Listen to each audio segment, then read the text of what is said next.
Good morning, everybody. I just want to welcome you to my talk on my journey into healing after my stroke of insight. So it's truly a personal experience, and I want to share it with you because we can all benefit from doing the different things. So I've sort of worked it out as a bit of a catalyst and a process so that we can all benefit. And as the word journey implies, it's a process. So please remember, I'm still busy with it. I'm still doing it. So I'm sharing my journey from fear to love. And we have to keep on practicing because we go into fear too easily, too quickly. So I'm going to emphasize it as well that we do the 3 P's, as I call it, and it's practice, patience, and perseverance, but with a good dosage of GNF or good natured flexibility. So we've got to be also that I had to learn is to be gentle and loving towards myself. So that's important. So over the past year, I've had quite a number of health challenges. The retinopathy, which is the retina of at the back of the eye. So I've got a lot what's called visual impairment. So I read with difficulty, and that's an ongoing process because that's still there and it's going on. Then I had the stroke 6 months ago, and I recovered very well from that. I'm still recovering, but the fear is the biggest challenge that I had to cover. And then while I was in hospital from the stroke, I also contracted COVID. So I had that also on top of it all. So here are my steps into healing, and it works for me. So I speak to you now from truly my heart to yours. So the first step is the awareness and the willingness to change, because whatever happened before were the programs in our subconscious mind that also expresses in the physical body. And as I say, it's an ongoing process because it really, really goes on. And it's the fear and regret that I really had to work with. That kept me stuck, and that led 2 months after the stroke to a healing crisis. So I knew in my heart of heart it wasn't another stroke, but it was like my inner wise woman, I call it the priestess inside. We all have that, and you can see my painting there behind my head. And that's something I did a few years ago. And to me, that's the symbol of the priestess. So I work with her on a daily basis because it helps me to connect to my own inner wise woman. Because as I was going through this healing crisis, I really was in the depths of despair. So I just wanted to let go. And I thought, surrender now. It's okay to finish with this body and go into the next dimension. But then it was like I heard a voice that those of you who've seen the animation movie Spirit about the horse, and he was being carried away in a truck, and then he was lying there also ready to just give up. And then he heard this voice, Sound the Bugle Now. It's the song's name for those of you who want to go and look it up. It's really nice, a good song to listen to. If we all get our days that we want to get up, but this was a deeper process. So this is like a voice I heard deep inside that I have to go on to also teach and help others, which is Arien and myself, my daughter and partner's main purpose in life is to help and teach each other people. And as we teach, we also learn as we go along.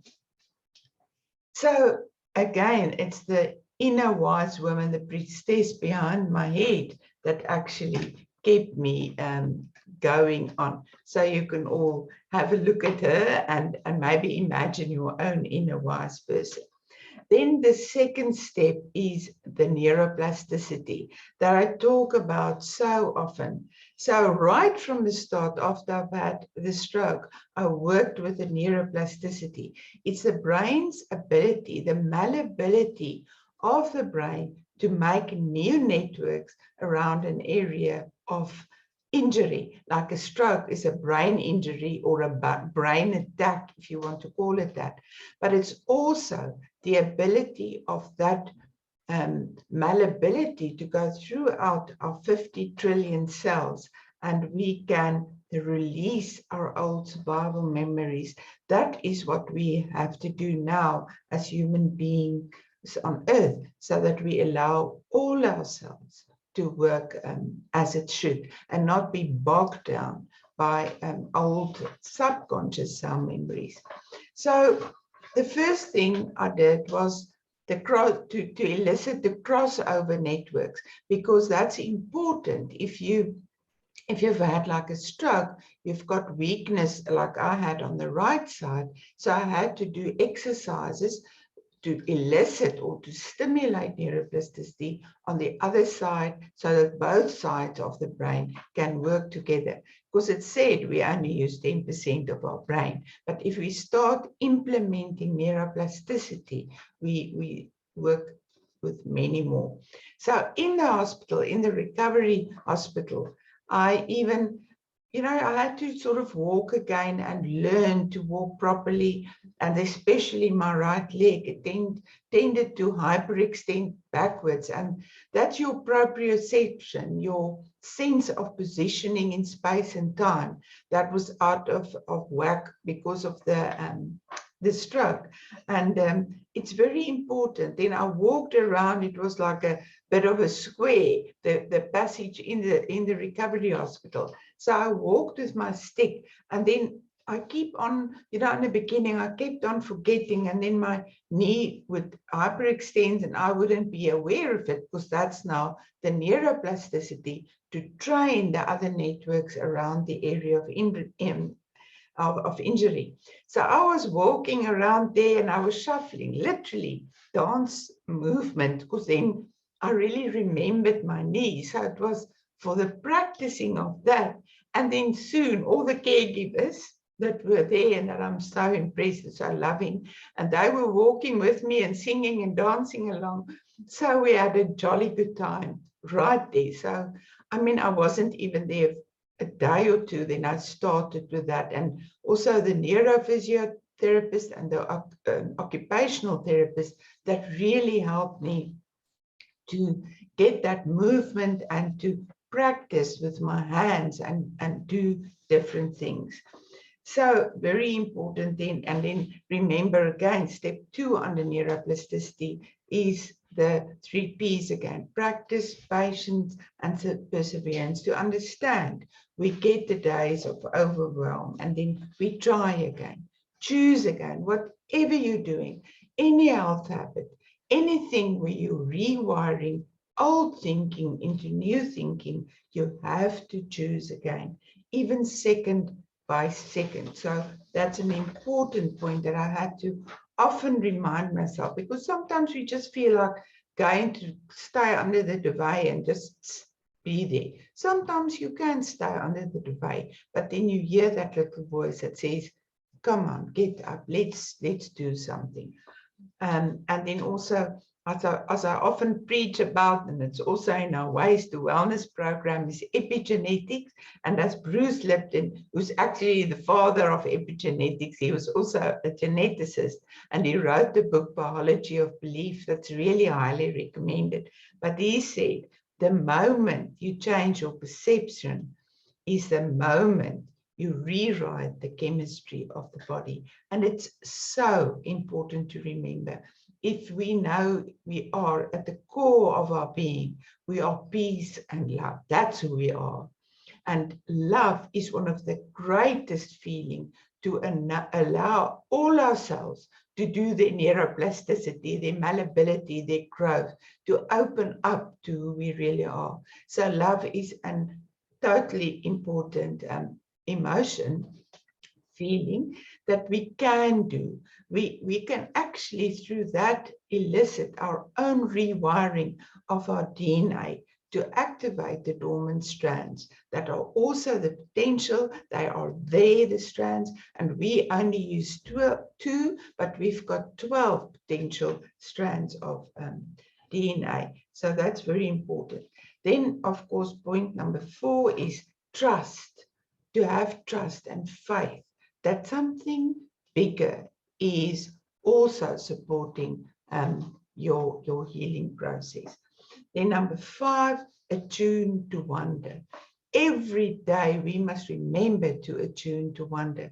What is it that we can be? Simple things to really be aware. Like for me, it was every morning I've got a big window. I sit on my bed, I have my morning coffee, and I have my morning breakfast show. And those would be the guinea fowl and the francolins with their little chicks, and they would come and feast. But very important, I had to take action and put out the seeds. Otherwise, I might come wandering around one day and the other day, just checking if there's something lying around, but I put out seed. So that's important. We attune to wonder, but we have to remember to do something, inspired action. So the doing of that was putting out seeds. Easiest thing ever. And it also got me up quite early. And even now, yesterday and this morning, the guinea fowl, there's one that actually starts pecking on my glass door if I'm not out soon enough. So used that I become. Then another silly thing I did. I even do it, put the hair curlers in to keep the body of my hair going. But in the hospital, I put the curlers, it's Velcro curlers, I twisted it, and it's for the dexterity of the right hand. That was the one that was also implied in the stroke. So it's silly, but even then it helps you chuckle. Here you are putting in rollers in the hospital. But first of all, then my hair would look nice, but I'm also practicing. Even though you think it's silly, you chuckle and you do it because to use it. Even now, I put in my earrings every day, and with my eyes, I can't see what I'm doing, so I have to feel, and it's that feeling or the dexterity. So this hand putting in this, and this hand putting in this, you keep on practicing. So it's not like you do it a few days and then you stop. You really carry on. So that's important. Even silly things is getting those cross networks going, because you're practicing the nerves that's become lazy, and the muscles then get stimulated to actually do something. Then, as I said before, I danced. Literally, I danced. And even now, I dance as my exercise, because it's about the feeling. You rewire and balance. But the most important thing is the exuberance you feel when you're moving. So for me, it's to dance. I love dancing and I love music, and dancing with music, and then crossing over, like always doing movements to cross over your legs and your arms and lift it up. So you open your heart, you open your arms, and you lift up. That's how you build new networks. And I actually even used to teach Ageless Grace, where you teach people who are on wheelchairs or are very difficult for them to move in normal chairs. You can do exercises even when you're recovering. You sit and you move those body parts. Whatever you can move, then you absolutely move it. So as I said, dance as if your feet are kissing the earth, lightly and joyfully with love, and even imagining it as an effect. There's lots of research on how athletes visualize, tennis players visualize the game step by step before they even start. Then number 8 is the mind training, and that's our biggest challenge, is to to actually rewire our minds, to reprogram them for positive, and it's not positive in superficial smarty coating positive sweetness around the core. You've got to go into the core, where you actually trigger your procedural memory. There's lots of research on that. So you visualize the steps to what your goal is. Like mine is healing. So I rehearse what I want using affirmation, not affirmation. And that's thanks to Donna McCallum, or fairy godmother, and then of course Anri, my colleague and daughter, who put me on the track of that. So it's different from affirmations, because if you say I'm healed, then my subconscious would say, who are you fooling? But if I say, why am I healing so well? Or why are my eyes healing so well? Then that's different. So you repeat that so that becomes your new sort of memory, and you must feel it and believe it, as I did with the healing process after the stroke. So I'm very much not even aware of the stroke, but I still do it, and it's still a process. So if I'm overtired or I've had a bit too much wine, then I feel a bit wobbly, and then I know, redo that. But with my eyes, it's a constant daily process to do the healing. So then I move into after that, I move into my center of peace.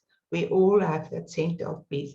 It's right at the core, and many people feel it in their heart or their gut, or even in the brain and behind the eyes. And then you actually, for me, it's like a bed that I had in a family holiday. We had holidays in Kleinbroek, close to George, and I used to sit on it was like a day bed, and I was to make my coffee, sit in lotus position on the bed and stare out at the sea. So that was my place of peace. So find out, where is this place of peace? Then you connect to something spiritual within yourself. You can use a spiritual master, or the presence of an following, or whatever you're following. It can be Jesus, it can be Buddha, Mother Mary, Kuan Yin, or the angels. You choose what is meaningful to you. And then, how does it feel? Really feel it again. How does it feel to be with him or her or it? And you feel that, visualize that peace, the love, the safety, and the protection. That's important. So you connect with that, and then you evoke a higher power. So connect with a master, or if you feel it when you're in nature, you connect with that feeling of peace and wonder and love. And you elicit your superconscious mind. So you can move out from subconscious, that's underneath, and you can deliberately call in superconscious mind. So you visualize the golden grid of grace, and you send out waves of love from my heart to all around. So you totally evoke the torus field, the energy field of the heart as well. Then, very important, gratitude is one of the things I forgot. I was just feeling a bit sorry for myself, but you forget that you must be grateful for the gifts of blessings. And one of the things is just for love surrounding me, the awareness of love. And then I sort of bring up the love I have for my children and the love they have for me. So that to me is the quickest way to really move into love, and that I'm still here to share my experience with others. So gratitude is so great for neuroplasticity. Then being aware of my thoughts. All of us have to become aware. You can't do mind training or thought reversal if you're not aware of where you're going with the thinking. So you avoid the pity party, that I'm sorry, why did this happen to me? And why did this have to happen? And anger and frustration and despondency. You allow it, you're not suppressing it, because then if you bottle it up, it goes into subconscious mind, and that then is stuck. It doesn't elicit a response, a movement So I really had to sit with those, and still now with my days. And remember, we all get those days, but don't suppress it. Be with it, and then you express it appropriately. And that could be journaling, very good to keep a diary on how you're feeling, maybe even every morning, how am I feeling today? And then you can move it. So I actually talk a lot about the emotional positioning system when I do the ways to wellness, when we do the different modules.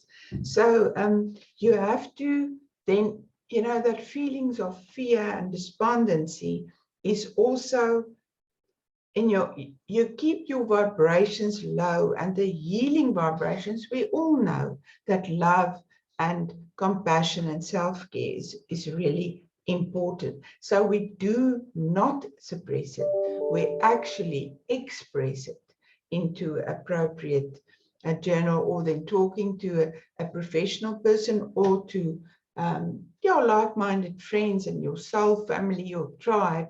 You discuss it with them. So it comes out, and then if you admit that you're going into a trough or a pit, you can also have other people sort of acknowledge that we go through that. And then we can sort of use our superconscious mind to move into the higher vibrations. So we have the connection with brain, even higher mind and heart. And then that goes through the whole body. So it's important to remember.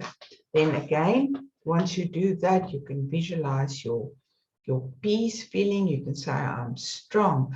I'm determined to see things differently. So I had to do that, especially in the beginning, and even now. I am strong. I'm not weak, I'm strong, because I've got this superconscious mind, this higher power within me, and that's what I can share with others. Then, very important catalyst for healing and for neuroplasticity then, and that's actually what neuroplasticity is the healing of the mind, is remember to laugh. Laughter is the best medicine. Even if you chuckle to yourself, like every time I watch the little, I call it my pets, the guinea fowl, and it's so nice because they're wild and they still do their thing. But I watch their antics, and that always makes me laugh. Or just cracking a joke or whatever. It's small things that you can do to make you laugh. And then accept and allow whatever you're feeling, like I'm doing with fear and panic that arises, especially around my eyes at the moment. I have to accept it, allow it. So I allow superconscious spirit to come in, and then I can move to the light and peace in the center of my being. So it's though the dark clouds of doubt and fear and frustration are there around my core, like literally clouds, and that's what they are. They're clouds, they're not brick walls. So you can imagine yourself moving through, that's what I did, moving through into my peace and love. That's at the core of our being. We all have that peace and love in our core. Even if you then have moments of release, you have your mood swings and feeling sad and grief, you acknowledge that, and then even for a few moments or a few seconds, you move to your center of peace, and then visualizing your place of peace, your happy place, the spirit, whatever higher power you use to connect to that part. And then remember, our neurorigidity is the opposite of neuroplasticity, is that survival fear that's so deeply ingrained into all human beings. And the past few months, actually starting to go into years, we all had to face the fear and understand that's not who we are. That's still the clouds around the core of peace that we can always elicit. So to become who we truly are, love and magnificent co-creators of heaven on earth. And when I connect to that purpose, then it really helps me in that moment. And I can really recommend Anita Muriani's book, Dying to Be Me, that is her near-death experience. But I call this process that I went through, especially through the crisis of 2 months after the stroke, is my sort of in life experience. So I didn't have a feeling of moving on to near death, but it's a fascinating topic to read about. So I had what I call my in life.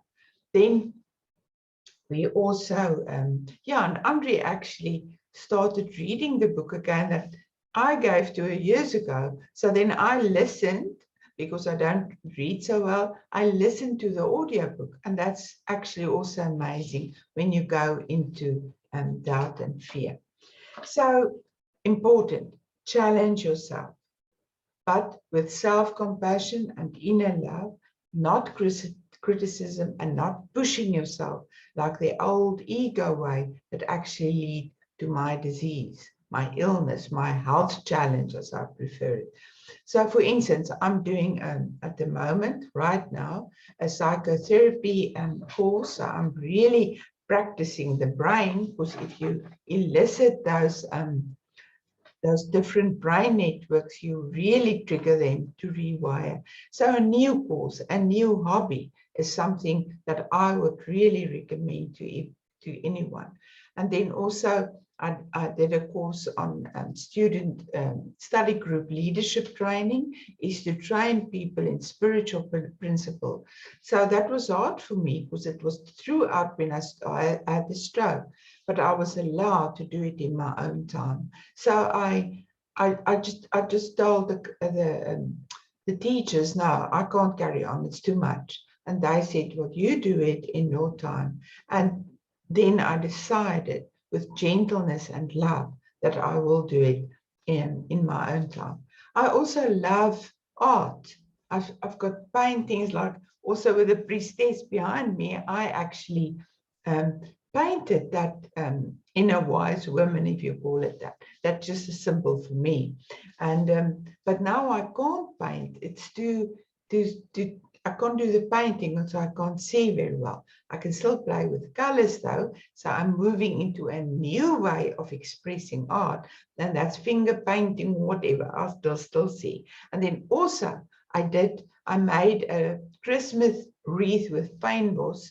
That was a total challenge, but I knew I could, if I could start with fynbos around it and then put in felt flowers like sewejaartjies, or that's a very particular one that you can use, and it looks nice forever. So I did it, and that was the end of, after about 3 months after my stroke, I did that, and that helped also for dexterity. But I didn't get resentful and frustrated by trying to do small paintings like I love to do. So you can move into other directions that where you can express your creativity. It can be anything from gardening or whatever. For me, it's writing and reading, and then of course doing also teaching and artwork. All right, so I think, and then very important, remember to be proud of any achievement. Small achievements like just getting out of bed today in the acute phase, or when you're feeling sick, just going out, because then you feel better. Even if you don't feel like even getting up, and you said, yes, well done. And you immediately go into love and peace. Even small, tiny things to be proud of.